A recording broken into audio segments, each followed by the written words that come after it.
tout le monde, je me présente, Audrey Lepage, je suis l'attachée de presse de M. le ministre de la Justice, Simon-Jolin Barrette. Je vous explique rapidement le déroulement de la conférence de presse aujourd'hui. Il va y avoir une intervention de M. le ministre de la Justice, s'en suivra une intervention de M. le député de Arthabasca-l'Érable, M. Éric Lefebvre, et ensuite une courte période de questions pour les journalistes accrédités et une prise de photo officielle. Donc, sans plus attendre, je cède la parole à M. le ministre de la Justice, Simon-Jolin Barrette. Merci.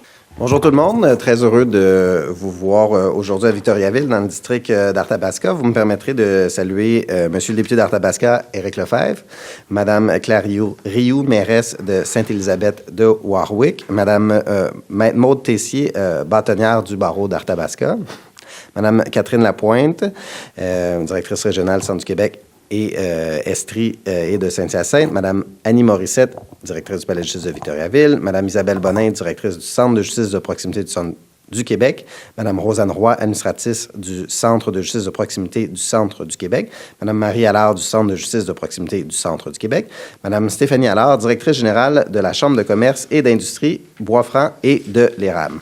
Écoutez, c'est un réel plaisir d'être avec vous aujourd'hui. À Victoriaville, dans le district d'Arthabasca, pour annoncer le lancement des petites créances, en fait, de la médiation obligatoire et de l'arbitrage automatique à la division des petites créances pour les dossiers de 5 000 $ et moins, ce qui signifie qu'on va faire en sorte d'avoir un système de justice qui est plus orienté vers le citoyen, plus efficace, mais surtout, on vise à réduire les délais, de façon à faire en sorte que pour les citoyens de Victoriaville, du district d'Arthabasca, ils puissent rapidement avoir un dénouement dans leur dossier. Parce que lorsqu'on est aux petites créances, c'est souvent un dossier qui nous interpelle quotidiennement comme citoyens. Ça peut être une chicane de voisin, ça peut être un bris de contrat, ça peut être un achat qu'on a fait et on souhaite obtenir justice parce que on sent que, ou on réalise que nos droits n'ont pas été respectés ou les obligations que notre co-contractant avait envers nous n'ont pas été respectées. Alors, les petites créances, 5 000 $ et moins, ça va permettre d'établir un processus de médiation obligatoire. Lorsqu'on est en médiation, les études démontrent qu'il y a environ 60 % des dossiers qui se règlent lorsqu'on trouve une solution, qu'on participe à la solution. Donc, il y aura un avocat, un notaire qui va faire en sorte de s'asseoir avec les parties pour tenter de concilier, d'amener une médiation et que les parties participent à la solution du litige. Si jamais ça ne fonctionne pas, à ce moment-là, ça sera l'arbitrage automatique, toujours avec un avocat ou un notaire qui va être chargé de trancher le litige entre les parties pour faire en sorte d'avoir une décision beaucoup plus rapide. Ici, dans le district d'Arthabasca, les délais étaient de 27 mois en matière de petites créances. Je vous dirais que c'est un délai très élevé. Et ce qu'on vise à faire, c'est réduire les délais partout au Québec en faisant en sorte de libérer les juges pour qu'ils puissent se concentrer sur d'autres types de dossiers. Donc, à court terme, ça va être les dossiers de 5 000 $ et plus. Donc, la juridiction de la Cour du Québec va jusqu'à 100 000 $. Et notre objectif, avec la médiation obligatoire, l'arbitrage automatique, c'est de faire en sorte que les délais soient entre 3 et 9 mois, donc pour que le citoyen ait un jugement et qu'il puisse tourner la page. Parce que ça peut être angoissant, ça peut être anxiogène, le fait de toujours penser à son dossier durant plusieurs années. Quand on parle de 27 mois, on parle de plus de 2 ans. Pour des dossiers, parfois, il s'agit d'une question de principe.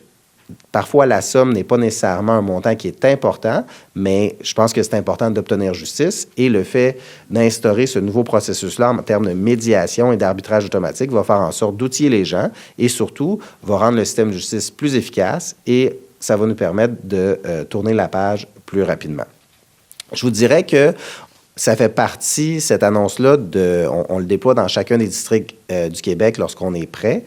Ça fait partie des réformes qu'on a fait en matière de justice, notamment sur le fait que les étudiants en droit, désormais dans les cliniques juridiques universitaires, peuvent donner des conseils, des avis juridiques. Même chose dans les organismes à but lucratif. Maintenant, les avocats et les notaires peuvent donner des avis et des conseils juridiques à faible coût ou gratuitement. L'objectif est toujours de faire en sorte que les gens aient accès à de l'information, aient accès à des conseils, soient mieux outillés par rapport à leurs obligations, à leurs droits, à leurs devoirs. Puis ça, plus les gens vont avoir accès à la justice, plus le système de justice va mieux se porter, mais les citoyens également, parce que les gens vont être mieux renseignés et vont pouvoir obtenir justement justice. Alors écoutez, je suis toujours heureux de faire ces annonces-là, particulièrement ici à Arthabasca avec mon ami Éric, qui Puis, je sais pour lui à quel point le travail pour les citoyens, les services de proximité sont importants pour sa communauté, que ce soit au niveau municipal, au niveau québécois, puis éventuellement au niveau fédéral. Alors, je sais qu'Éric travaille extrêmement fort pour le déploiement de mesures comme celle-ci. On sait qu'Éric appuie, et au cours des dernières années, Éric m'a appuyé dans toutes les démarches qu'on a faites pour rendre le système de justice plus accessible, plus humain, particulièrement pour les victimes d'infractions criminelles. Je sais que ça lui tient à cœur. Alors, je tiens à remercier Éric pour son appui dans le déploiement, puis le fait que ça va être déployé à partir d'aujourd'hui, donc sur tous les nouveaux dossiers aux petites créances de moins de 5 000 $ dans le dossier d'Arthabasca, bien, ça va faire en sorte que les gens vont pouvoir obtenir une décision et participer à la solution de leur litige beaucoup plus rapidement. Je vous remercie tout le monde. Bonne journée à vous et je cède la parole à Monsieur le député d'Arthabasca. Bon matin tout le monde. Écoutez, les salutations d'usage ont été faites, mais permettez-moi de saluer particulièrement mon collègue et ami, le ministre, M. Simon Jolin Barrette. Quand on parle de litige, on parle de 27 mois, tantôt le ministre nous le mentionnait, d'être pendant 2 ans et demi à avoir en tête à tous les jours un litige qu'on a, puis on doit continuer à fonctionner quand on pense à l'humain, que ce soit dans ses activités quotidiennes, à son travail, avec sa famille, tout ça, d'avoir ça derrière la tête. Puis aujourd'hui, on arrive avec une solution où est-ce qu'on va diminuer ce délai-là de façon importante. Et je veux également, moi aussi, avoir des bons mots pour Simon, depuis le début qu'on travaille ensemble, qui a toujours en tête l'humain, le Québécois, la Québécoise, derrière chacune des actions qu'il porte dans ses différents ministères pour faciliter la vie des Québécois et des Québécoises. Et c'est tout à son honneur. Et encore une fois aujourd'hui, il le prouve avec des gestes concrets à travers tout le Québec, avec la médiation qu'on va mettre en place pour les dossiers de 5 000 $ et moins. Alors, c'est un pas important qui est fait aujourd'hui dans le district d'Arthabasca. Et je tiens à la remercier pour son excellent travail. Et merci de l'invitation d'être ici avec vous aujourd'hui. Je vous souhaite une excellente fin de journée. Merci. M. Jolin Barrette, Jean-François Dumont, Radio-Canada, bonjour. Je pense que ce travail-là de médiation va se faire avec des organismes du milieu, si je ne m'abuse. Hein. De quelle façon, disons, le justiciable là, va être dirigé quand il arrivera avec son enjeu? Bien, écoutez, on a des gens du Centre de justice de proximité qui sont ici. On a ouvert l'antenne à Drummondville il y a quelques mois de cela, puis je pense que c'est pas mal populaire, notamment. Vous pourrez le confirmer. Pour nous, ce qui est important, c'est que les citoyens québécois puissent avoir accès à de l'information juridique, à des conseils, à des avis juridiques à faible coût et rapidement. Pour les petites créances, on avait un enjeu de délai en matière civile à la Cour du Québec. Et vous savez, ce sont des dossiers auxquels les gens attachent une importance particulière parce que souvent, ce sont des dossiers de principe, puis ce sont des dossiers aussi à plusieurs milliers de dollars qui peuvent faire une différence dans la poche des citoyens, puis ils veulent que le dossier se règle. Mais ils ne veulent surtout pas attendre longtemps avant d'avoir obtenir justice ou d'obtenir une décision. Alors, c'est pour ça qu'on a décidé de faire en sorte de créer la médiation obligatoire, pour que les gens participent à la solution du litige, parce que le fait de participer puis d'exposer à l'autre partie quel est son point de vue, parfois, ça permet d'avoir une solution au problème trouvée ensemble.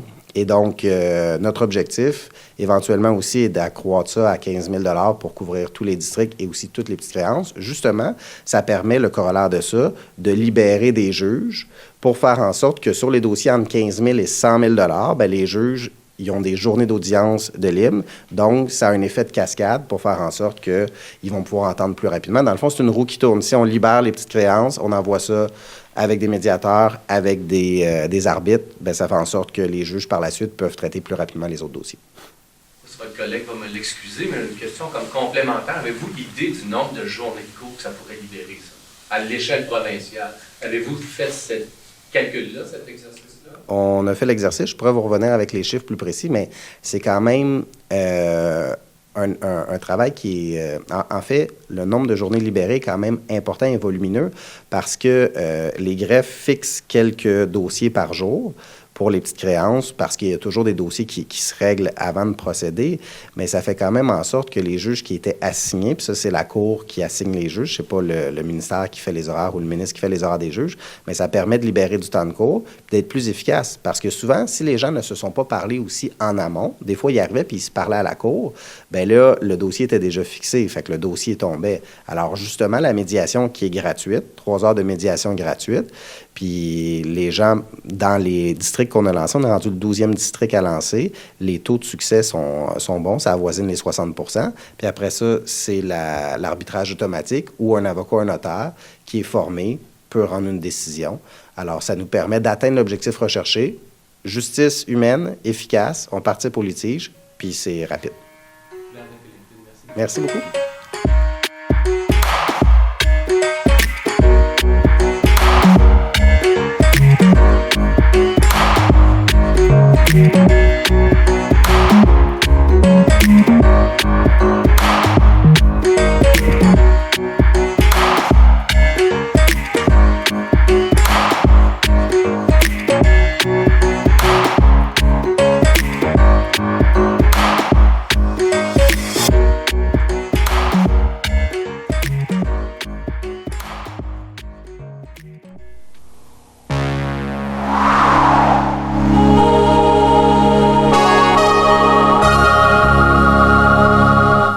Discrimination.